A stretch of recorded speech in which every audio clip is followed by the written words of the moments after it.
Samantala, mga poll watchers na tumulong mag-shade ng balota, kakasuhan kayo. Yun yung sinasabi natin kahapon eh. Sinibak na ay mahaharap pa sa kaso. O yun, sinibak na nga, mahaharap pa sa kaso ang mga election na watchers na naaktuhan sa isang video na nagsisade ng balota ng mga botante sa isang polling precinct sa Abra sa kasagsagan ng halalan kahapon. Nag-comment pa nga ako dyan eh. The two election watchers were fired and cases will be filed against them, ayon kay Commission on Election Chairman George Erwin Garcia.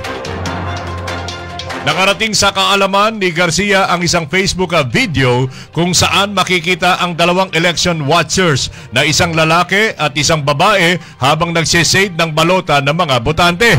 Sa nag-viral na video na ipinaskil sa Facebook ng isang Joy Bernos, maririnig ang isang babae na nagre-report hinggil sa insidente.